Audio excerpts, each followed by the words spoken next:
What up, everybody? I hope you're kicking ass and taking names. This is Chapter 7 of Breakdown of Capitalism by F.R. Hansen.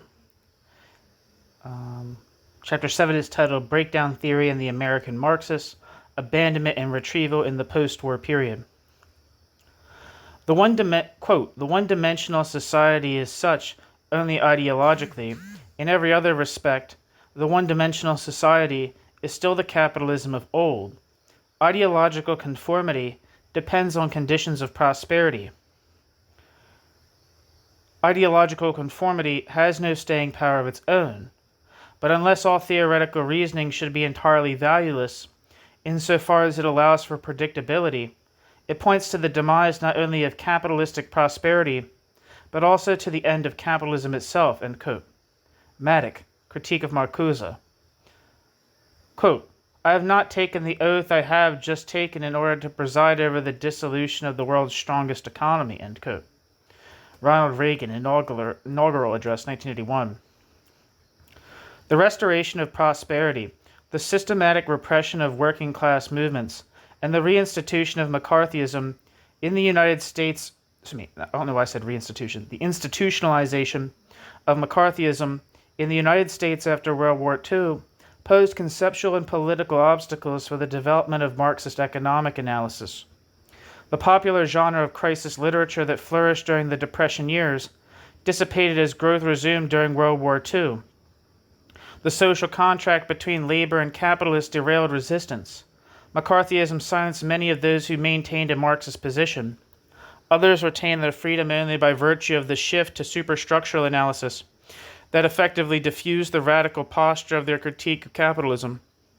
The commitment to the concepts of crisis and collapse was maintained, in many cases only at the sacrifice of economic analysis and the abandonment of Marxist texts. The four post-war American theorists studied in this chapter, Paul Baran, Paul Sweezy, Paul Matic, and James O'Connor, do not form a homogeneous group.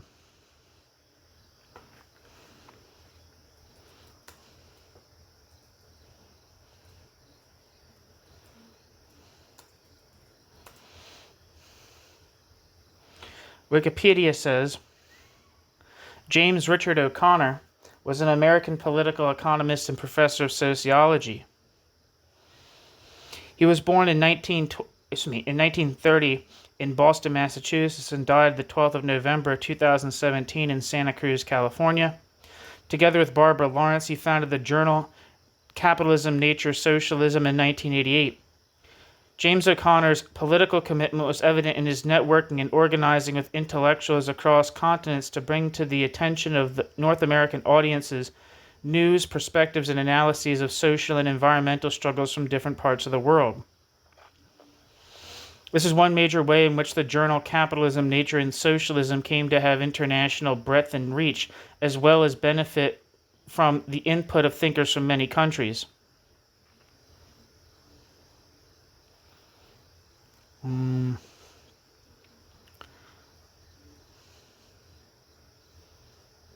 Yeah, I don't feel like reading all this. But that's who he is. Anyway, instead, Baran, Sweezy, Matic, and O'Connor's lives, and Baran, Sweezy, Matic, and O'Connor's works are characterized by the same theoretical and practical diversity that marked the lives and works of the early American theorists. Baran, a Russian immigrant, was the leading Marxist scholar in American universities in the post-war period. Although Baran maintained significant ties to both Neo-orthodox and anti-orthodox European Marxist theorists, Baran's influence was largely felt in the United States. Soon after Baran arrived in the United States, Baran joined forces with Sweezy, an American-born Harvard scholar. Together they constructed a neo-orthodox perspective that spoke to the non-communist American left of the 1960s and to the growing number of third world dependency theorists. I think it's been Monthly Review Press, for instance, has been described as a soft Stalinist, and I think that's the case. Even though, of course, Monthly Review is open to a lot of different thinkers, I think there is it's not just an open it's not just an open journal to all Marxist theorists. I mean, it obviously, like, a large diversity of Marxist and socialist theorists have published in Monthly Review, but like most reviews, there's a politics to it, and I would say that their politics is usually some kind of third worldist, pro-China, and that kind of thing.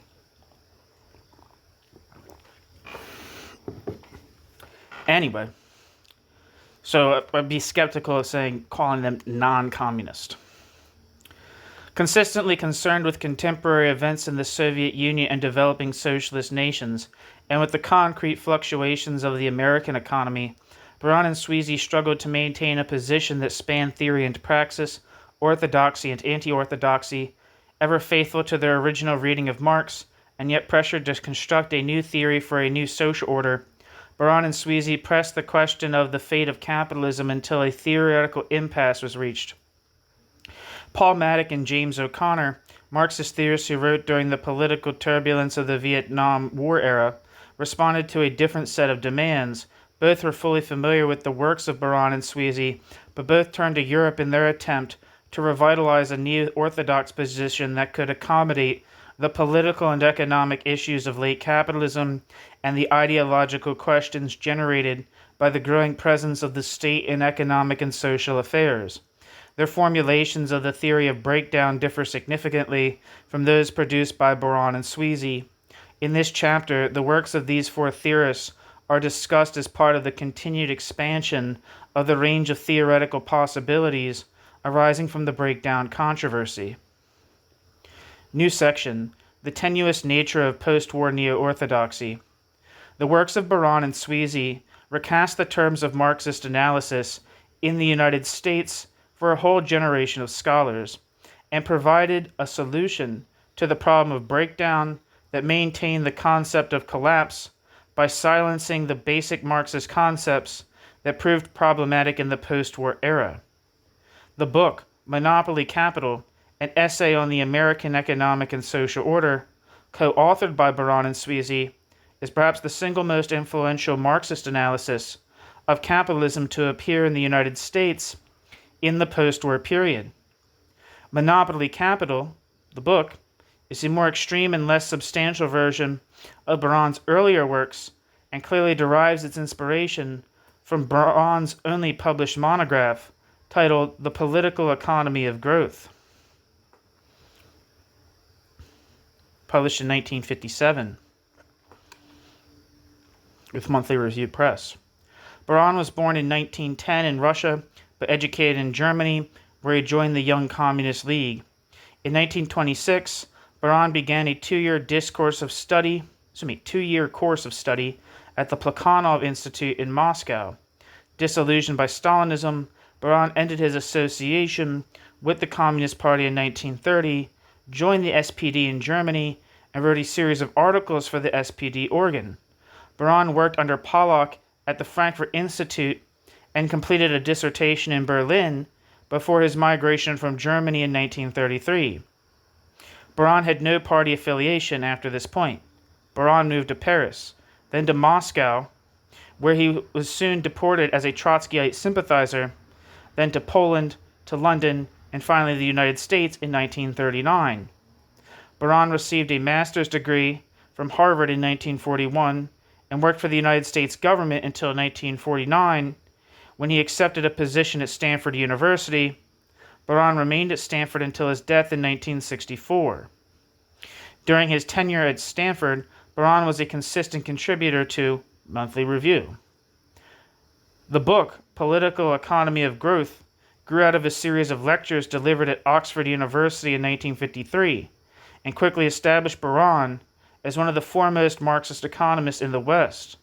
Translated into 9 languages and praised by third world leaders like Che and Castro, the book, Political Economy of Growth, was highly influential in the developing dependency theory movement.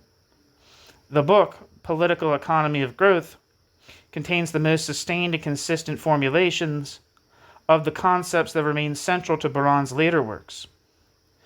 Most importantly, the book introduces the concept of, quote, economic surplus, unquote, which provides the framework for the abandonment of the most central and yet the most demanding of Marx's concepts, the theory of surplus value, although the book is usually categorized as a contribution to the corpus of works concerning the economics of underdevelopment, most of its pages are devoted to an analysis of advanced capitalist societies and to a reformulation of Marx's theory of capitalist development.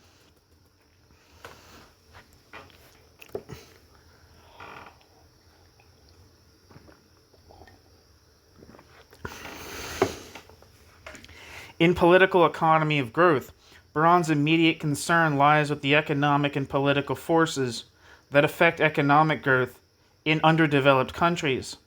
Baran's assessment, however, draw him into a detailed consideration of theories of the breakdown of capitalism. The economic growth of underdeveloped countries is restricted, Baran contends, primarily by the institutions of advanced capitalism, which suffer from the economic stagnation of world capitalism. An understanding of the political economy of growth, then, is contingent on an understanding of the political economy of stagnation and breakdown in advanced capitalism.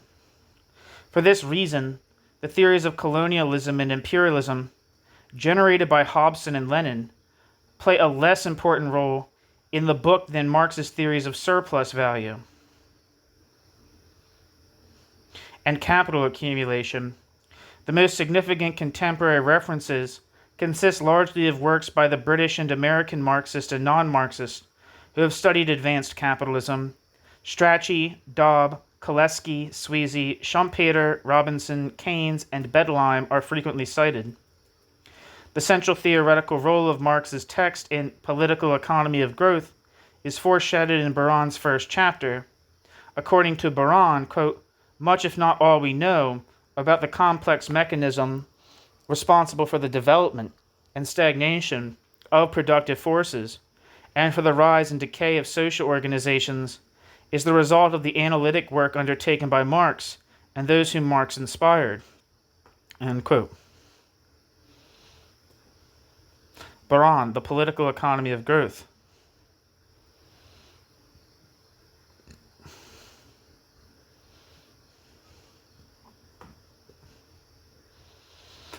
Bourgeois economics, Baran argues, abandon, quote, both reason and history, end quote, when the limitations of capitalism were revealed through economic analysis.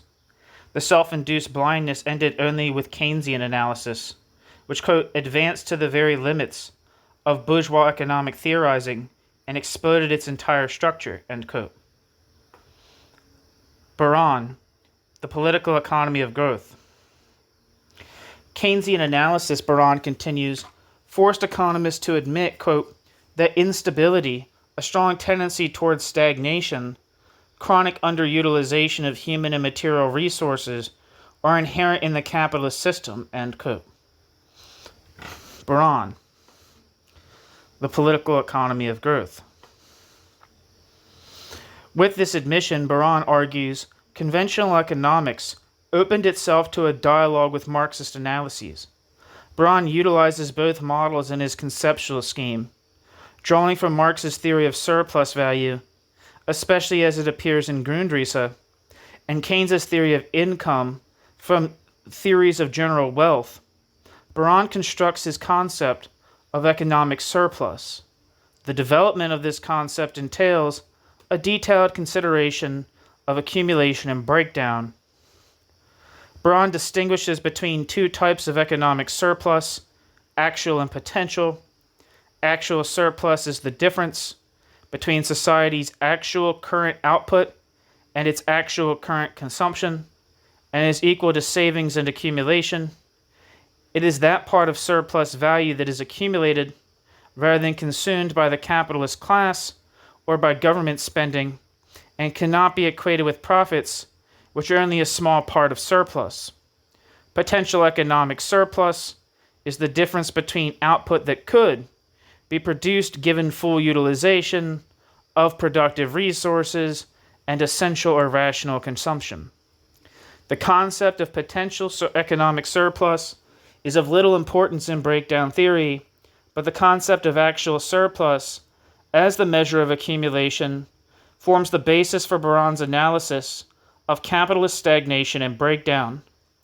Braun claims that the rate and direction of economic development depends on the size and utilization of actual economic surplus.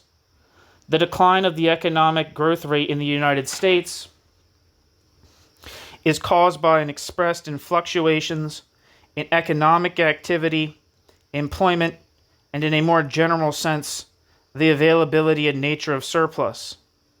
The problem of breakdown, then, is posed as the problem of locating, quote, what it is in the structure of advanced capitalism and in such changes in the investment process as have occurred in the course of the last 5 to 8 decades that renders the employment of the economic surplus in the realization of these projects difficult, if not downright impossible. End quote.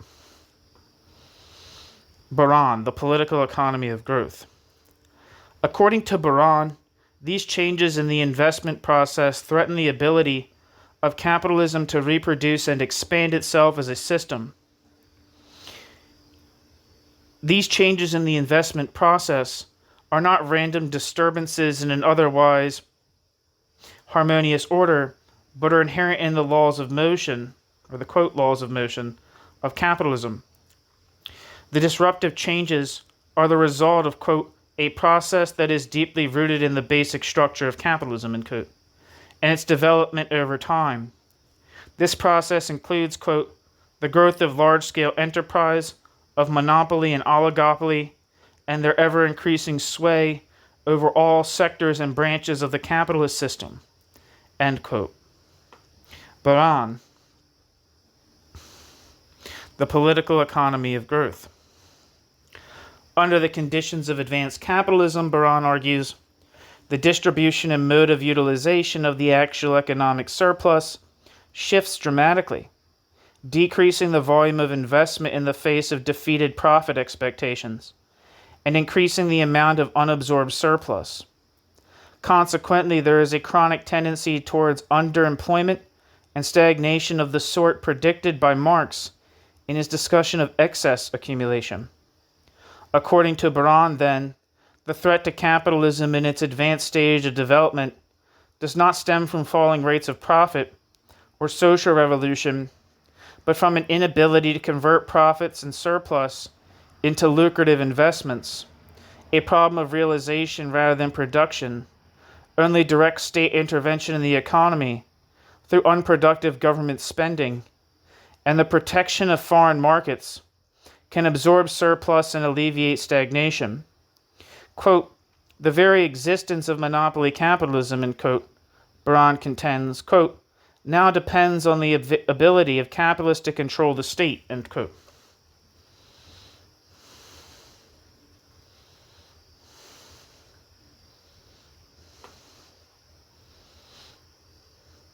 Braun, the political economy of growth.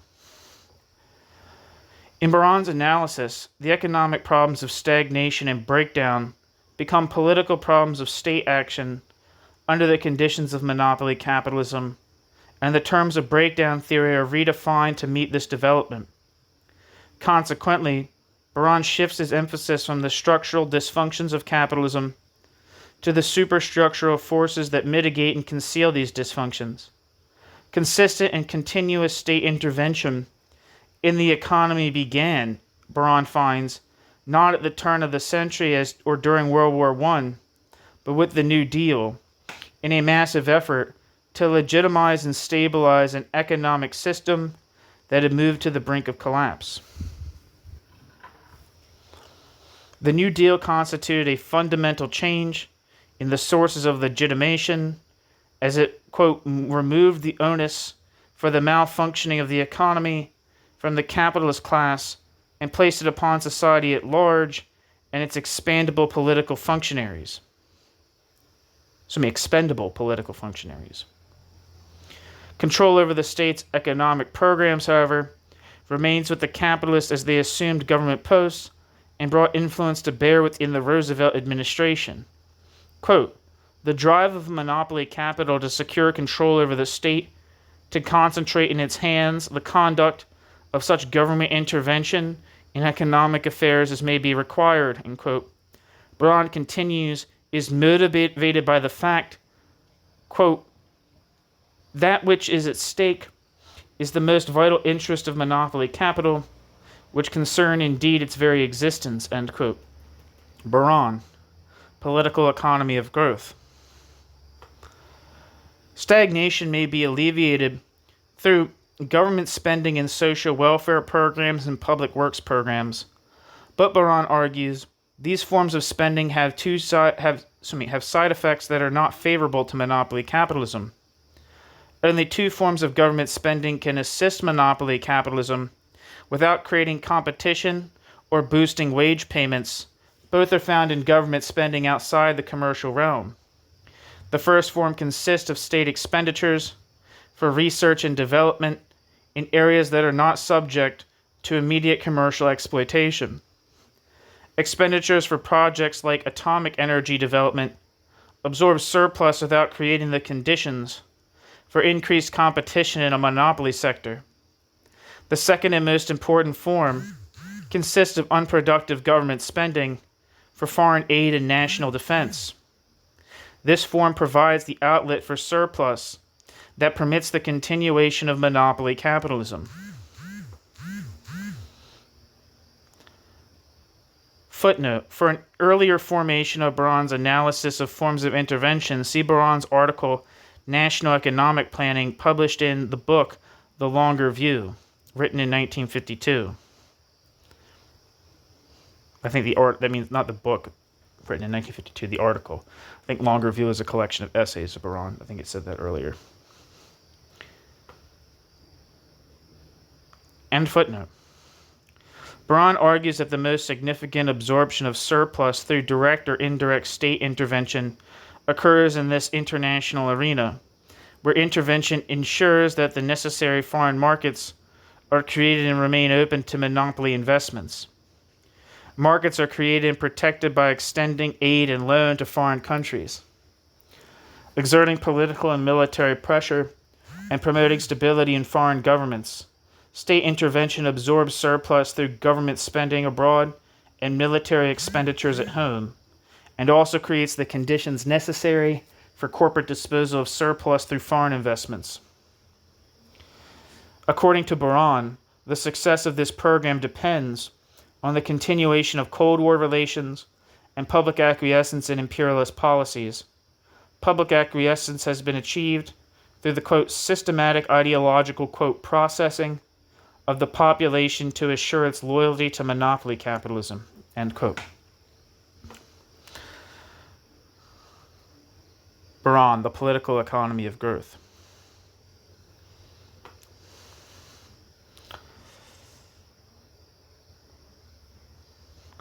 Ideology, or what Baron defines as a conscious belief system, has been largely displaced by an administrative logic that resembles Habermas's depoliticized technical rationality. In advanced capitalist countries, Baron argues, quote, the stress on crude pragmatism, on the, quote, science of control and manipulation, kills any preoccupation with the purposes and goals of human activity and elevates efficiency to an end in itself, regardless of what is to be, quote, efficiently, end quote, accomplished, end quote.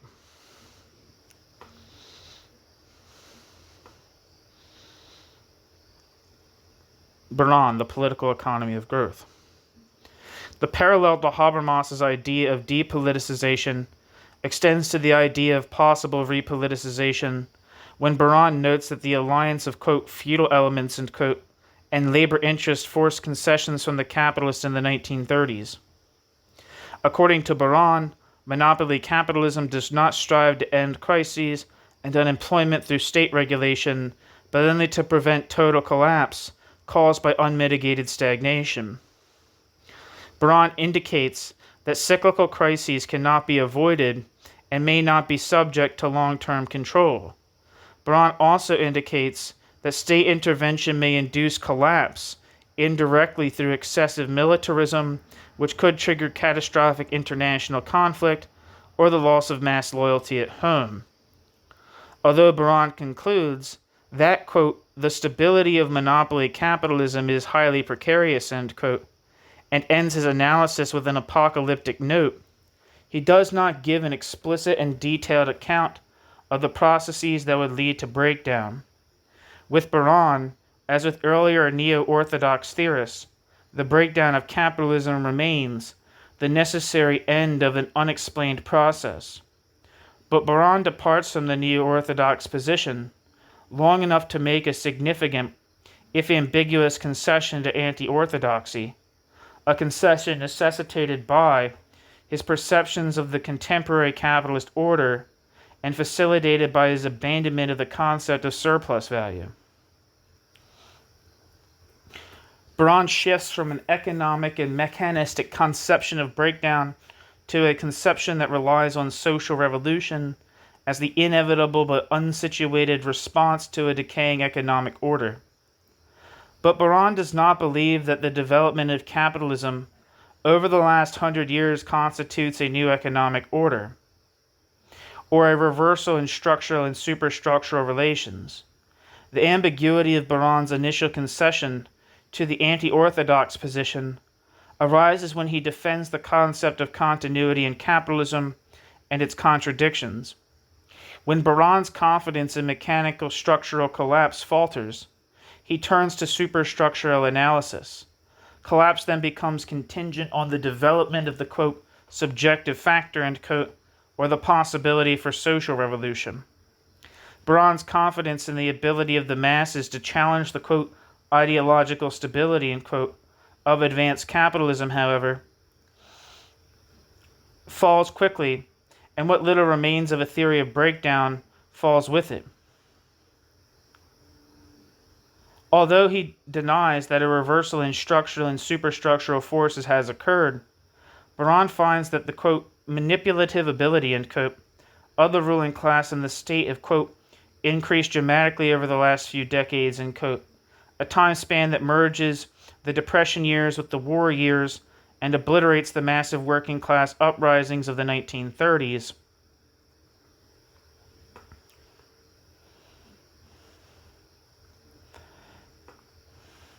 The New Deal, Baran's point of origin for large-scale state intervention, quote, was able to avert political and social upheavals that might have shaken the foundations of capitalism itself, end quote.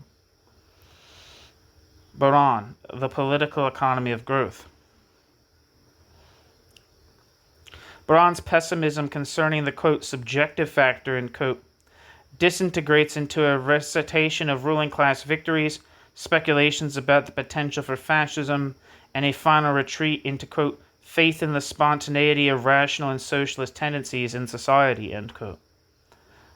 Baran, in the article, Better, Smaller, but Better.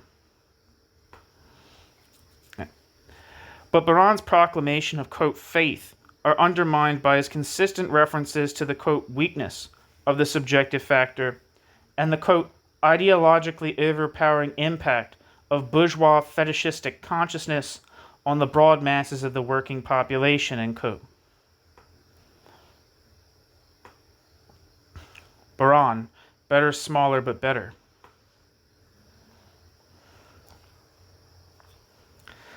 Quote, social psychology and political experience, end quote, Baran finds, suggests that the prospects for social change, quote, are bleak, end quote.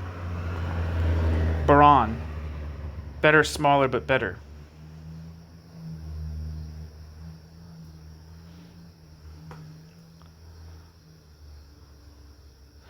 Baran's treatment of Veblen further exemplifies his refusal to recognize his own anti-orthodox leanings and his distance from Marx.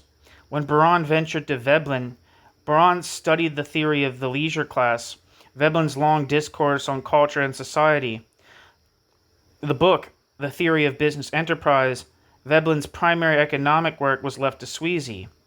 Veblen incites some of the most forceful and condemning prose to be found in Baran's work, and yet at points Baran's commentary would qualify as self-inspection. Despite Baran's distaste for Veblen's works, the similarities between Baran and Veblen cannot be overlooked.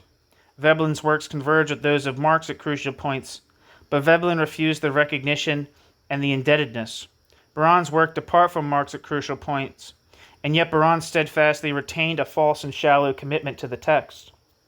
Veblen and Baron both rejected the notion of a structural/superstructural shift, but both were preoccupied with the elucidation of ideology and mass cultures. Baron's determination that Veblen's, quote, economic determinism is of a peculiarly vacillating, bloodless nature, end quote. Baron, in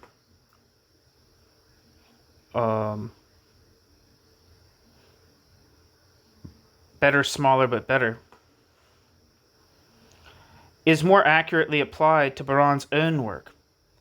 Baron's criticism of Veblen's psychological approach arrives on the heels of Baron's own preoccupation with psychoanalysis and the most subjective elements of ideological rule. Baron attacks Veblen for failing to realize that the misery of capitalism, quote, carries in itself the objective chance of its abolition, end quote, while drafting manuscripts which give little or no hope for the future. Baron's analysis of Veblen, the master of waste and surplus, of ideology and fetishism, rejects findings that closely parallel or complement his own. A full confrontation with Veblen would have produced the self-recognition necessary to turn Baron's anti-orthodoxy into a self-conscious critique of capitalist ideology. Instead, the confrontation was blocked by a dismissive review, cast off in a few printer's pages, and lost in the long months of monthly review.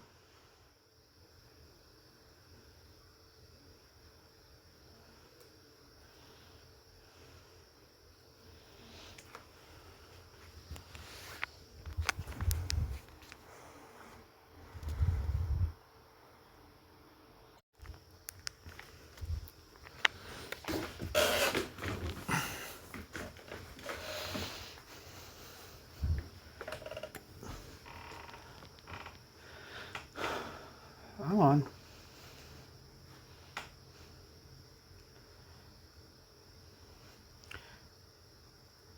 Baron's early associations. What the hell?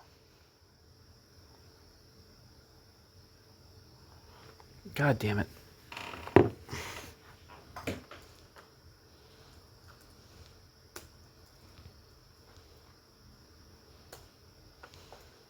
I accidentally clicked out of the page. Come on, you little bastard. Someone left a comment today on one of my videos. Too much dead air, dude. They could suck it. Baron's early associations with the Frankfurt School, his continuing interest in Freud and in superstructural phenomena like advertising, and Baron's long-range commitment to, quote, theoretical rather than empirical studies combined to create a receptivity to anti-orthodox concepts that exceeds the actual assimilations of anti-orthodox concepts in Baron's writings. Baron adopts many of the analyses and conclusions of the anti-orthodox position while holding at arm's length the anti-orthodox premises of a fundamental change in capitalism, a radical shift in structural and superstructural relations, and a critical reassessment of Marx required by the perception of a new social order.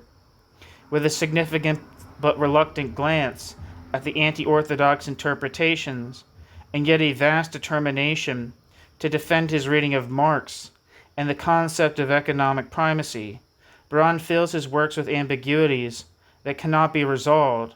A full confrontation of neo-orthodox premises and anti-orthodox conclusions was forestalled throughout Baron's intellectual life. The consistency with which Baron avoided that confrontation gives his works the static quality that characterizes those written during his most prolific periods. Baron's writings eventually form a repetition of an ambiguous litany, quote, continuity with change, structural determination with superstructural control. Excuse me, that's not a quote, actually. Baron's writings eventually form a repetition of an ambiguous litany, continuity with change, structural determination with superstructural control. This ambiguity was not minimized but compounded by Baron's long collaboration with Paul Sweezy. When Baron arrived at Harvard in 1939, he met Paul Sweezy, and their collaborative efforts began. Sweezy had studied at Exeter, Harvard, and the London School, and taught at Harvard until 1946, when he began his long tenure as editor of Monthly Review. Sweezy did not share Baran's immigrant status or political background, but he was intimately familiar with the European theorists who informed Baran's thought and concerned with the same issues. In 1942, Sweezy published the book The Theory of Capitalist Development, Principles of Marxist Political Economy, which provides long and studious summaries of Marx's economic thought and the development of Marxist theory during the pre-war period. Sweezy concludes the book with a detailed examination of the growth of monopolies and imperialist policies and their impact on Marxist theory. This section of the book, Theory of Capitalist Development, provides the conceptual basis for Sweezy's later collaboration with Baran. In the book, Theory of Capitalist Development, Sweezy explicitly rejects the distinction between crises and breakdown.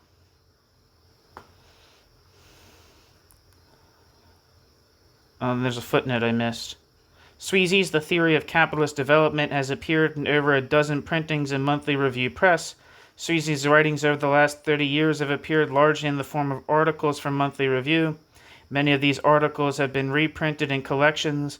See especially the book The Present is History, Essays and Reviews on Capitalism and Socialism, published with Monthly Review 1953, and the book Modern Capitalism and Other Essays, published in 1972. End footnote. Marx's writings on underconsumption, disproportionality, and falling rate of profit are all treated as aspects of crisis theory. The law of the tendency of the falling rates of profit is discussed as an explanation of a cyclical movement in capitalism that generates realization problems like underconsumption and disproportionality and results in crises followed by partial recovery. Falling rates of profit are not treated as the basis for decisive breakdown, but as the basis for stagnation or, quote, chronic depression, end quote. Sweezy provides a detailed account of the, quote, breakdown controversy, end quote, during the 1890 to 1920 period, with special attention given to underconsumption theorists. Sweezy concludes by endorsing underconsumption theory as the most sufficient explanation of crises, and Kautsky's notion of, quote, chronic depression, end quote, as the most probable speculation concerning the fate of capitalism. These endorsements, Sweezy argues, do not run counter to Marx's thought. Marx's scattered references to underconsumption, Sweezy claims, are, quote, advance notice of a line of reasoning, end quote, which had Marx completed his work, quote, would have been of primary importance in the overall picture of the capitalist economy, end quote. Sweezy, The Theory of Capitalist Development.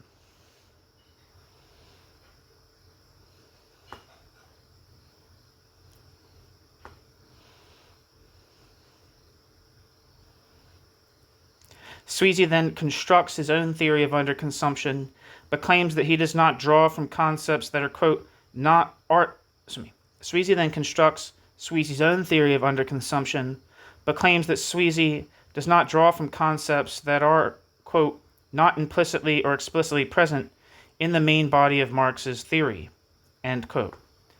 Sweezy, The Theory of Capitalist Development. With this claim to loyalty completed, Sweezy outlines the theory of underconsumptionism and stagnation that marks all Sweezy's writings on capitalist development and anticipates Baran's work in the book The Political Economy of Growth. Sweezy argues that the underconsumption of consumer goods, the result of the inherent gap between production and consumption in capitalism, induces stagnation.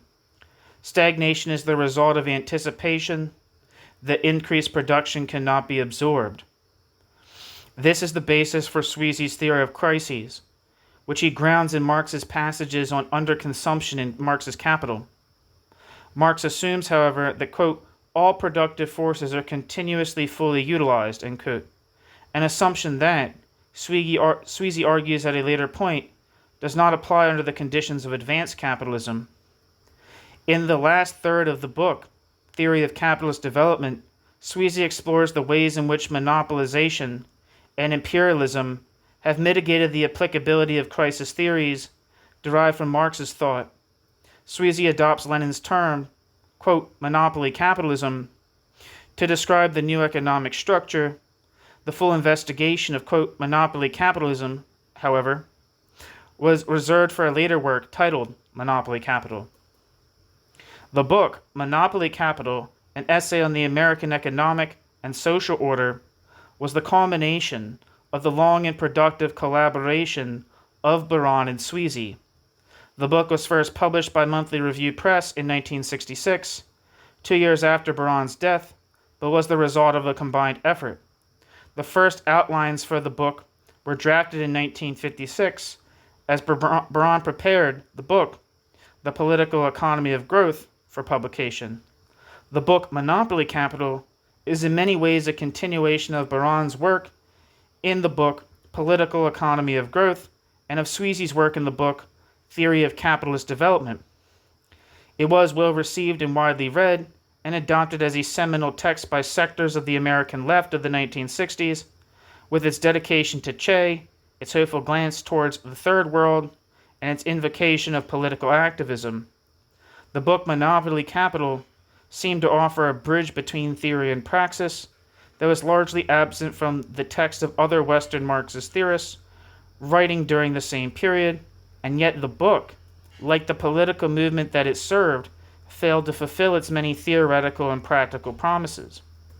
In the book Monopoly Capital, Baran and Sweezy claim that the changes in capitalist society over the last 100 years necessitate a reformulation of Marxist thought.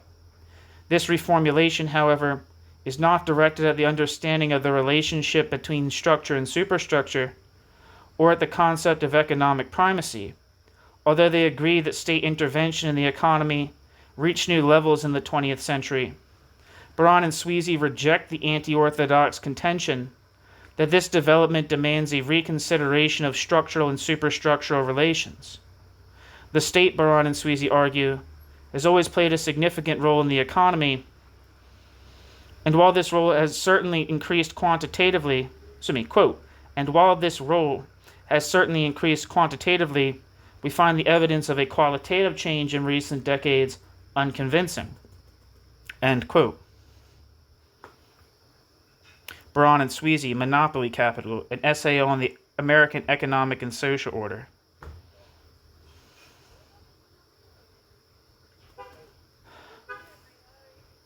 According to Baran and Sweezy, the qualitative change in capitalism that has occurred over the last century and necessitates a reformulation of Marxist thought lies in the structural realm alone.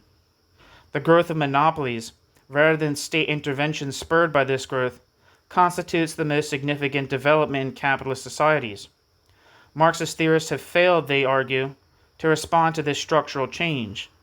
Hilferding and Lenin sensed the significance of the growth of monopolies, but erred in effecting only, quote, quantitative modifications of the basic Marxian laws of capitalism, end quote, rather than qualitative reformulations required by the qualitative changes in the nature of capitalism.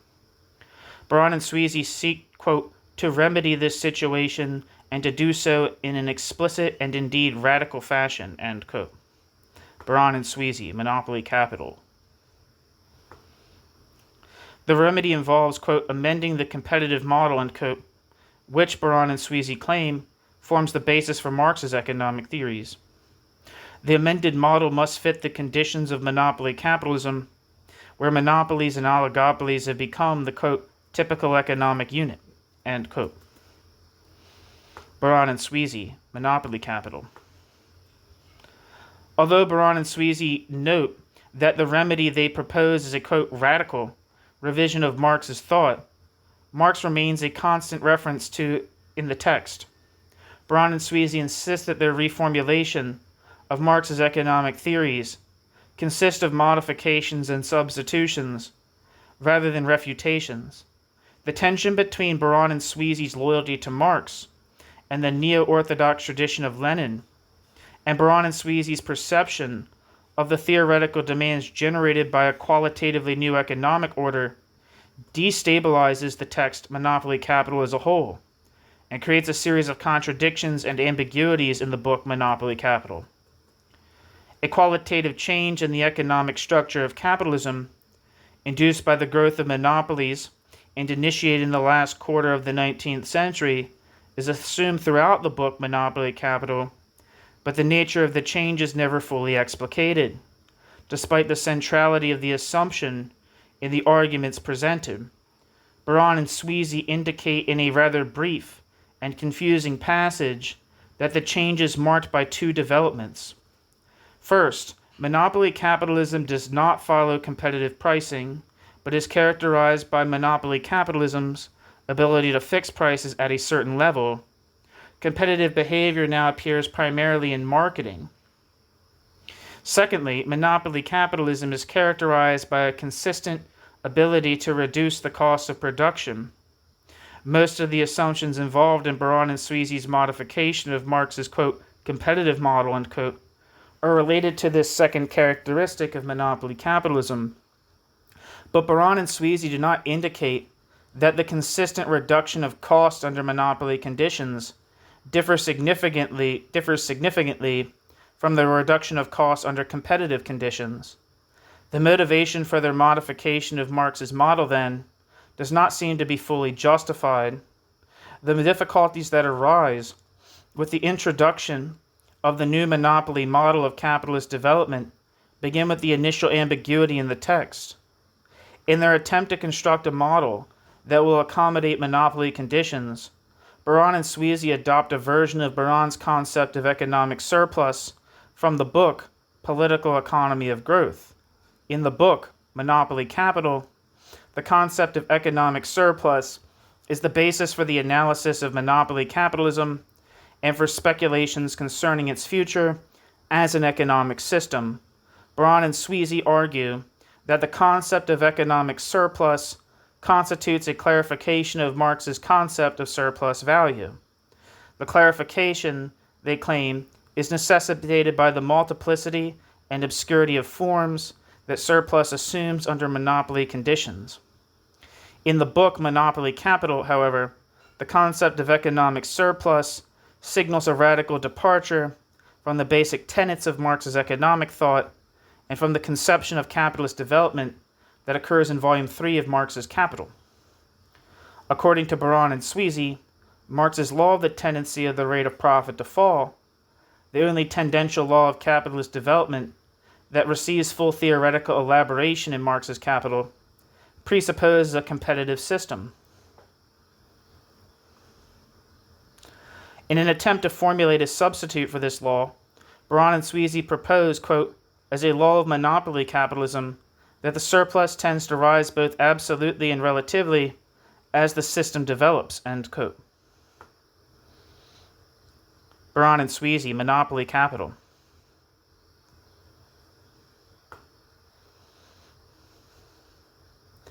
The substitution, they argue, does not constitute a break with Marx's theory. By substituting the law of rising surplus for the law of falling profit, we are therefore not rejecting or revising a time-honored theorem of political economy. We are simply taking account of the undoubted fact that the structure of the capitalist economy has undergone a fundamental change since that theorem was formulated. What is most essential about the structural change from competitive to monopoly capitalism finds its theoretical expression in this substitution, end quote.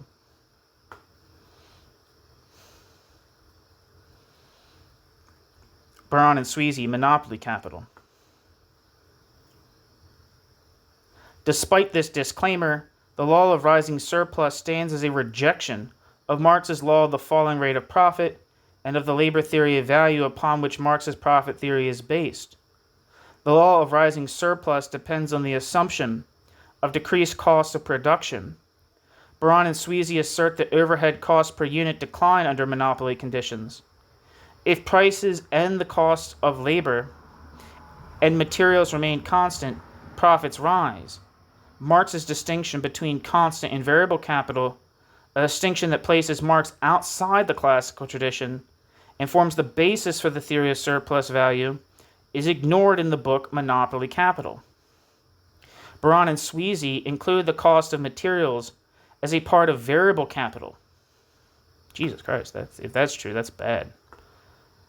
Marx, however, clearly states that variable capital consists of wage payments alone, and that living labor is the only source of the surplus value from which profits are derived.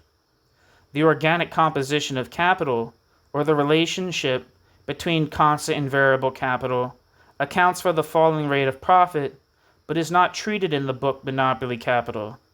The formulations offered by Baran and Sweezy indicate that profits may be derived from sources outside the realm of variable capital, as Marx defined it. This constitutes a rejection of Marx's profit theory and of the labor theory of value. Additional confusion is created when Baran and Sweezy discount any attempt to equate surplus with profits, but then refer to surplus as aggregate profit.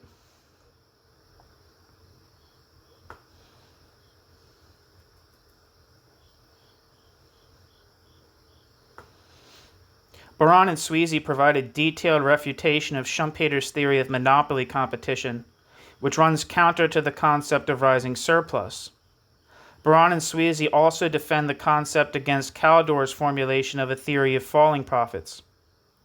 In both cases, Baran and Sweezy construct arguments that are incompatible with Marx's profit theory and the labor theory of value, but when they refute Strachey's claim that increases in variable capital have cut profits, Baran and Sweezy adopt a terminology that implicitly accepts the labor theory of value. The confusion generated by these discrepancies in the book Monopoly Capital is compounded by the fact that Baran and Sweezy never provide a sustained discussion of the text of Marx's Capital itself. References to Marx are frequent, but prove to be largely rhetorical. The presence of Marx in the book Monopoly Capital is explicitly established and implicitly undermined by the arguments presented. The law of rising surplus forms the basis for the conception of economic breakdown in the book Monopoly Capital. With Marx's theory of the falling rate of profit displaced by the new law of rising surplus, Baran and Sweezy locate the potential cause of economic collapse in the realm of circulation and investment rather than in the realm of production. As an economic problem, the breakdown of capitalism receives only a brief treatment in the book Monopoly Capital. Breakdown is defined as a realization problem, a threat arising from the difficulties associated with a shortage of profitable investment opportunities for economic surpluses. With breakdown redefined as a realization problem, Baran and Sweezy argue that the unbearable stagnation and, quote, chronic depression caused by a rising surplus would destroy capitalism if, quote, counteracting forces, end quote, did not exist.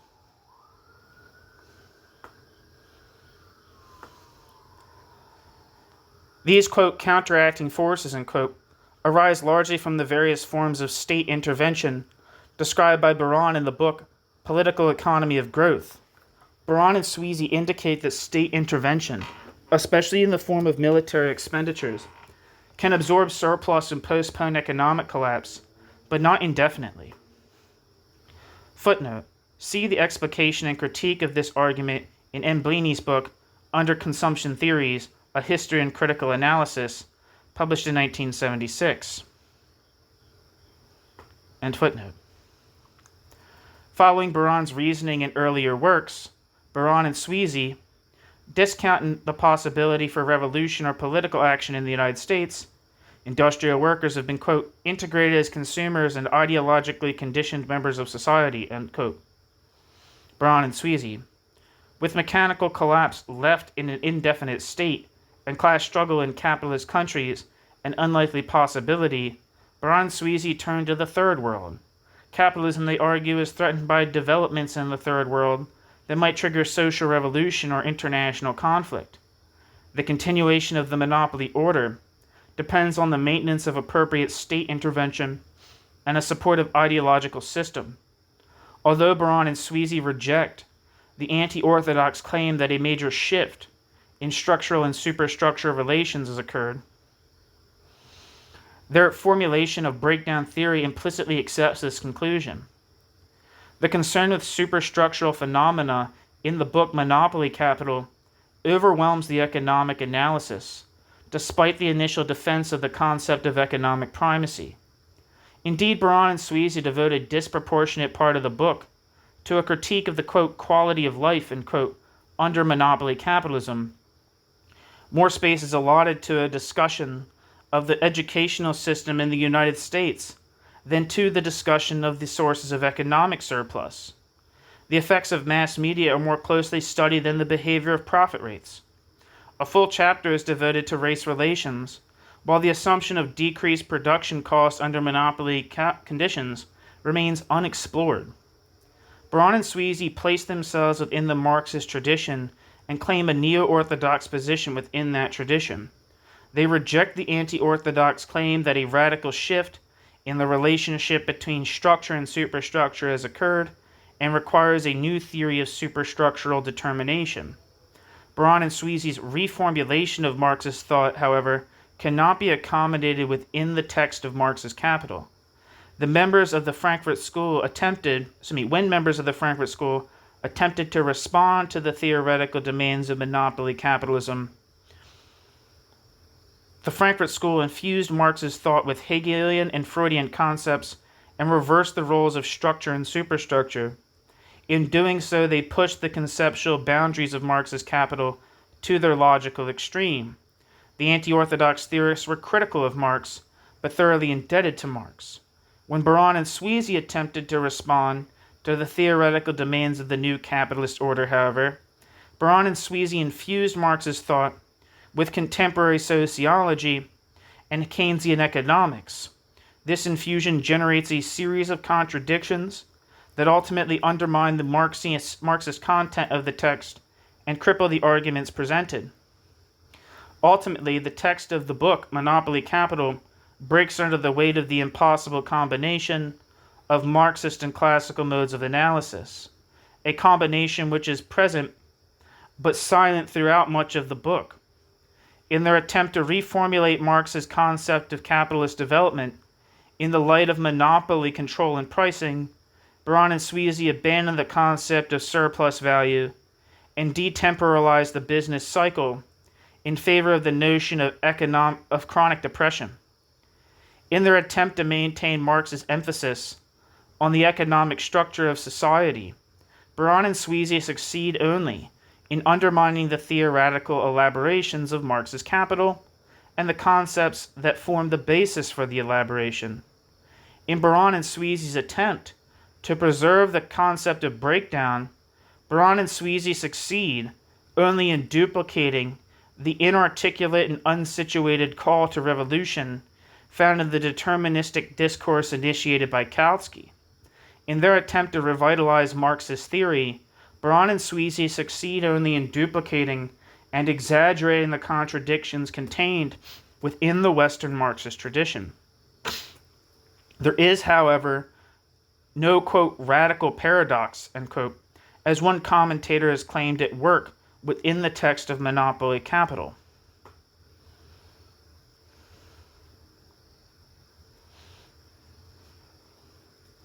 And that's a reference to P. Kleek's book, Radical Paradoxes, Dilemmas of the American Left, 1945 to 1970.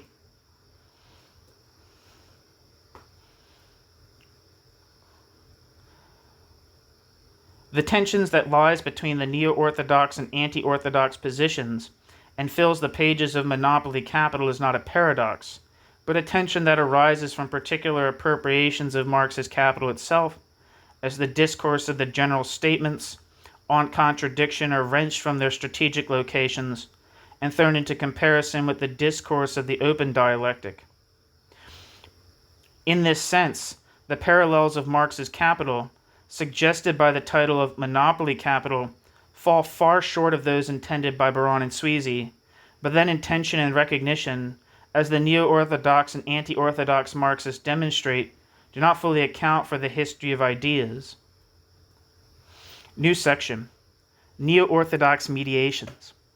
In the same year that Baran and Sweezy completed the draft of the book Monopoly Capital, Herbert Marcuse published One-Dimensional Man, Studies in the Ideology of Advanced Industrial Society. Marcuse worked closely with Horkheimer and Adorno during the early Frankfurt School shift to an anti-orthodox position. Marcuse, however, did not return to Germany with his colleagues after the war, but remained in the United States and began an extensive examination of late capitalism in what seemed to be its most complete stage of development. The conclusions drawn from this examination are detailed in the pessimistic pages of One-Dimensional Man, where Marcuse pushes the anti-orthodox position to its most extreme and hopeless conclusions. The book One-Dimensional Man was the first book to be written in English by a Frankfurt scholar, and its focus, like that of Monopoly Capital, was directed towards the superstructural conditions of advanced capitalism in the United States. In Monopoly Capital, Baran and Sweezy, with Keynes at hand, undermined the potential for a breakdown theory based on Marx's understanding of the structural conditions of capitalism. Marcuse, in One-Dimensional Man, laid to rest all hope for a structural breakdown or for the overthrow of capitalism by a social revolution. According to Marcuse, little stands in the way of the continued development of advanced capitalism. Marcuse argues that the structural contradictions of capitalism have been circumvented by technological developments and state interventions. Economic crises and the potential for structural collapse have been effectively minimized, he argues, by a fundamental change in the relationship between the economy and the state, and by a technological revolution in the machine process. According to Marcuse, Marx's concept of the organic composition of capital, surplus value, and profit are no longer applicable in a society where automation exists on such a massive scale. Footnote: Marcuse, One-Dimensional Man, Studies in the Ideology of Advanced Industrial Society, 1968.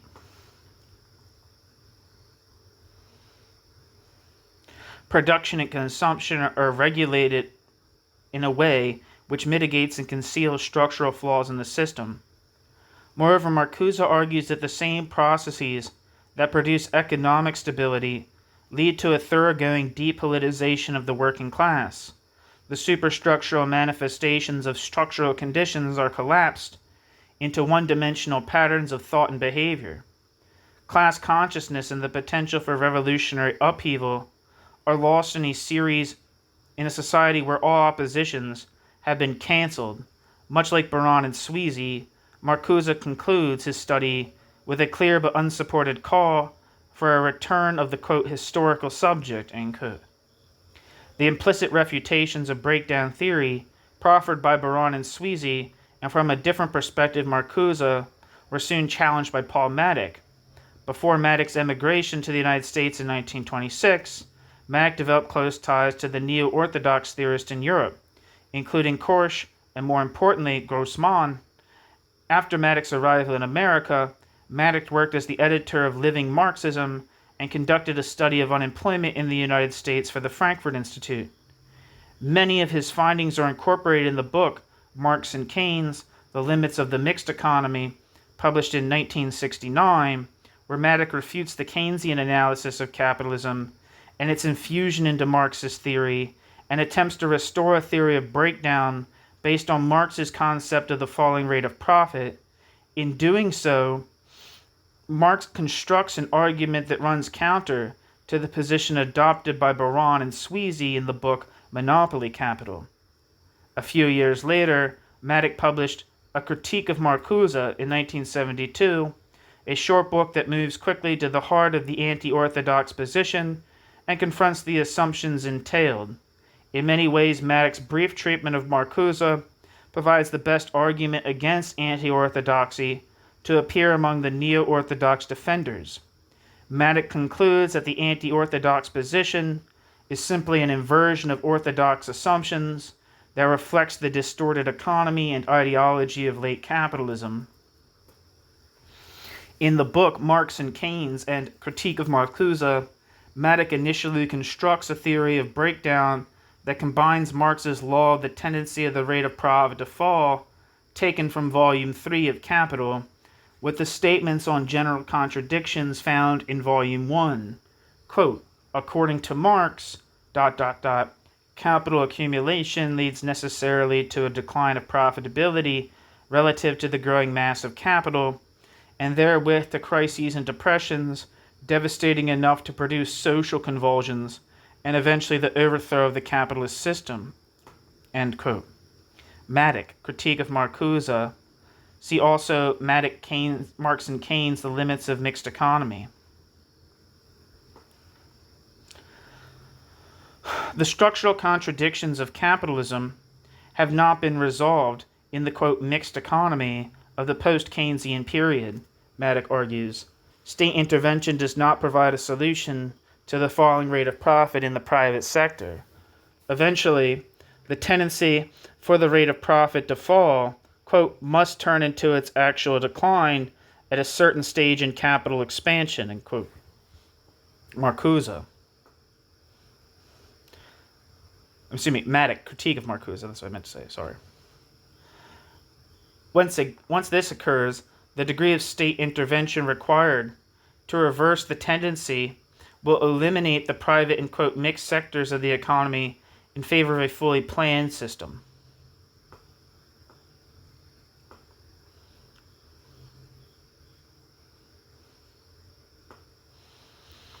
According to Matic, the contradictions of late capitalism simply reproduce the contradictions of liberal capitalism on a higher level. Quote, there are then within the capitalist relations of production limits set to both private production and government-induced production. The limits of the latter are the limits of capital production itself, end quote. Critique of Marcuse. Matic rejects the idea that a transition to a post-capitalist stage of development has occurred. Matic also rejects the anti-orthodox claim that the relationship between structure and superstructure has been reversed. The structural contradictions of capitalism, Matic argues, may not bring a quick end to the system. The effects of accumulation have not yet reached a point where profitability is seriously threatened. But, Matic claims, the structural flaws of capitalism have produced a sufficient level of misery to spark social revolution, and the working class is still capable of mobilization.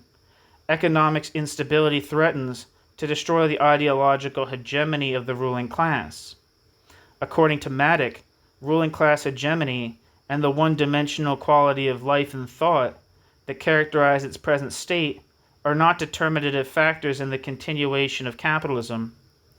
Superstructural forces, Matic argues, are still determined and maintained by structural conditions. Matic provides an apocalyptic image of the end of the capitalist order, prompted by economic breakdown and concretized in the failure of ideological integration. Quote, integration in death is the only integration really given to capitalism. Short of this final integration, one-dimensional man will not last for long. One-dimensional man will disappear at the first breakdown of the capitalist economy, in the bloodbaths the capitalist order is now preparing for him. Capitalism at the height of its powers is also at its most vulnerable. It has nowhere to go but its death, end quote. Matic. Critique of Marcuse. Matic's rejection of the anti-orthodox reversal of structural and superstructural roles is explicit and self-conscious.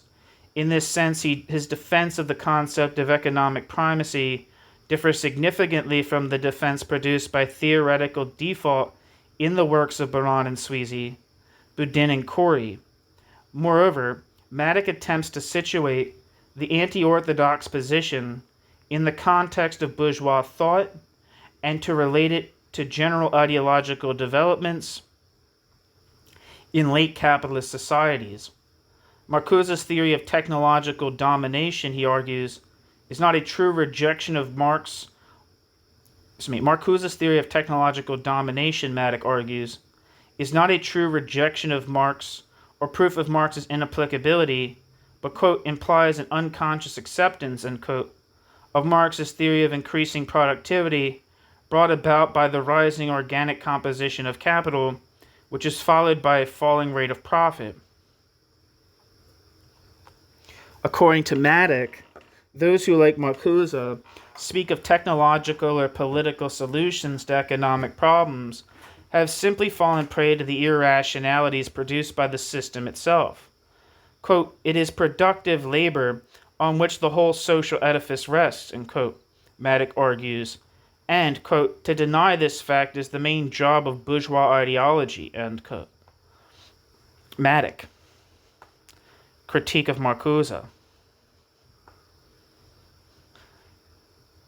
Anti-orthodoxy does not offer a, quote, functional equivalent, end quote, to Marx's theory of breakdown, but an inversion of the theory infused with bourgeois ideology and diluted in its rejection of the concept of economic primacy. With Maddock, the return to the concept of economic primacy is a self-conscious attempt to restore the original text of Marx's Capital. Maddock's reading of the original text and Maddock's defense of its efficacy are aimed at the refutation of anti-orthodoxy. Maddock's commitment to the concept of economic primacy and Maddock's rejection of the anti-orthodox position, however, are largely unsupported. No full-blown analysis of contemporary capitalism is provided as evidence of the continuing centrality of economic forces or as an alternative to the anti-orthodox characterization. Moreover, Maddock's claim that the working class will respond to collapse with focused political activity is not provided with any specification of the objective conditions for social revolution.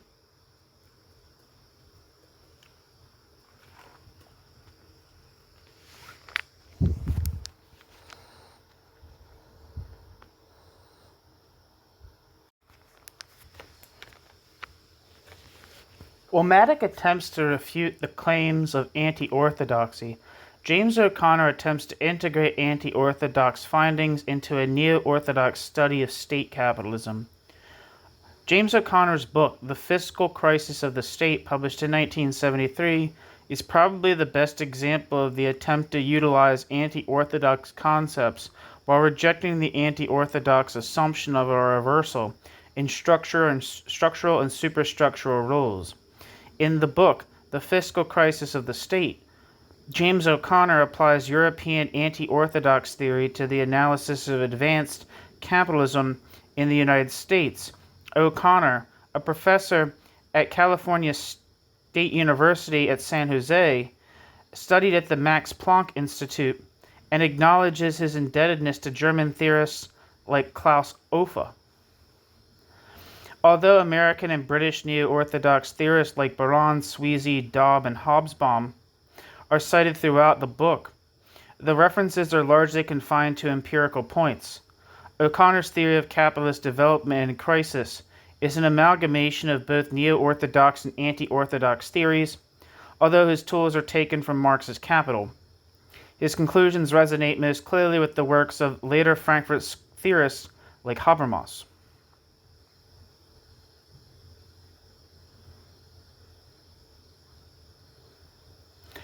Advanced capitalism, O'Connor determines, is characterized by a, quote, fiscal crisis of the state, end quote, an economic and political condition that reflects and determines the development of monopoly capitalism. The basic cause of the fiscal crisis lies in the central contradiction of capitalist production as presented by Marx in Volume 1 of Capital, the contradiction between socialized production and private appropriation.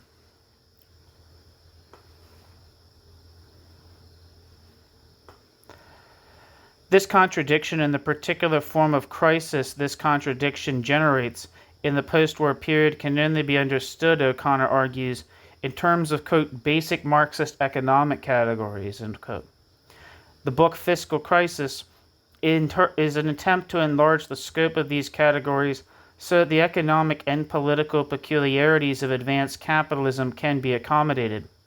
The labor theory of value, the concept of surplus value, and the notion of a falling rate of profit all remain intact but are given much broader application. Marx's concepts are used to interpret phenomena like taxation, regulation, and subsidization, all of which post-date 19th century liberal capitalism, but remain, as O'Connor demonstrates, within the theoretical reach of Marx's capital. According to O'Connor, the fiscal crisis of the state occurs when the state expenditures required to maintain monopoly capital exceeds state revenues. Under advanced capitalism, O'Connor argues, the state must fulfill the two basic but often contradictory functions of ensuring continued accumulation and legitimating the economic order. State expenditures related to accumulation, or quote, social capital, unquote, expenditures are required to ensure profitable private accumulation and to expand surplus value.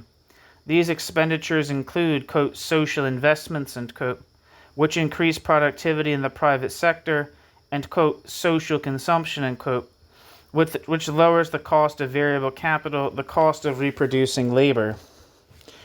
State expenditures related to legitimation, or, quote, social expenses, are required to ensure social harmony and ideological hegemony.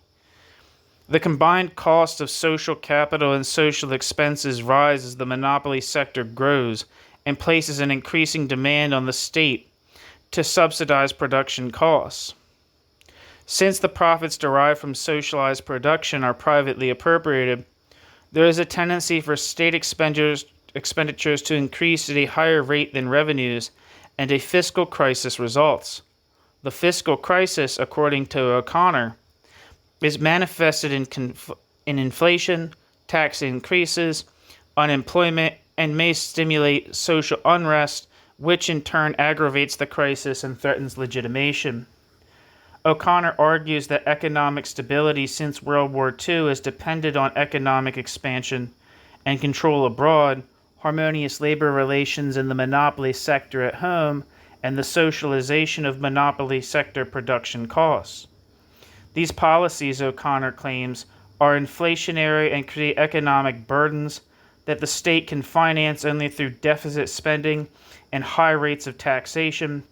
The resulting tendency towards crisis can be counteracted by a significant reduction in state spending, but this option is largely precluded by the demands of the monopoly sector. Significant tax increases can offset the expenditures, but often generate legitimation problems. According to O'Connor, the only viable and effective counter-tendency is a rapid acceleration in the growth of the, quote, social industrial complex, end quote, O'Connor, the fiscal crisis of the state. This growth, however, increases the economic pressures brought to bear on the working class and state employees. Divisiveness and conflict among groups within the working class may result. Alternatively, increased pressures may stimulate unity and militancy within the working class and among state employees and state dependents. Class conflict may then appear as a threat to the continuation of the capitalist order.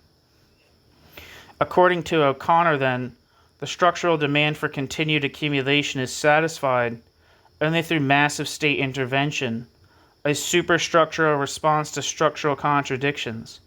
State intervention, however, does not constitute a final politicization of the economy. Contradictions that are originally generated in the economic structure are first displaced onto the political structure. O'Connor argues that, quote, monopoly capital and organized labor have, quote, in effect, quote, exported, end quote, their conflicts to the competitive and state sectors, end quote. O'Connor, the fiscal crisis of the state. Conflict in the competitive sector is diffused through the dominance of monopoly sector trends, and conflict in the state sector is administratively processed and depoliticized. Although the state responds to demands that are structurally determined, the response consists of a series of political decisions that soon lose their nature as such. Quote, the interpenetration of private economy and the state and the growth of the federal bureaucracy have transformed political, economic issues and conflicts into problems of administration, end quote. James O'Connor, The Fiscal Crisis of the State. The conclusion clearly resembles Habermas's discussion of depoliticization and administrative processing. O'Connor, however, does not call for a, quote, functional equivalent, end quote, to Marx's theories, or for a radical reformulation of Marx's theory of capitalist development. Instead, he explains state intervention in terms of profit theory and works close to the text of Capital. O'Connor's understanding of accumulation is adopted largely from Volume 1 of Capital, but he supplements this understanding with the profit theory from Volume 3.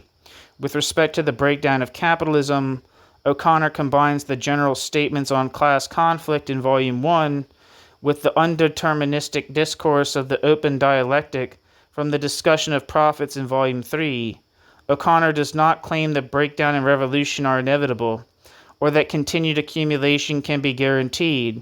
Instead, O'Connor presents an open-ended repetition of crises, assuming various forms and intensities, potentially decisive or indecisive.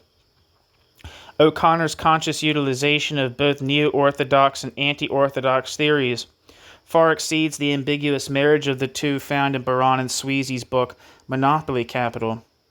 James O'Connor's analysis of contemporary capitalism, however, relies on several untested assumptions.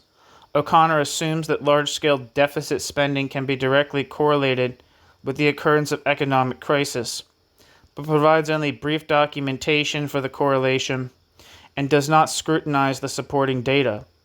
The correlation is questionable, and without it, O'Connor's thesis falls. Moreover, although O'Connor argues that the working class has been depoliticized, he seems to assume that it can and will be repoliticized, and that repoliticization will take a socialist direction.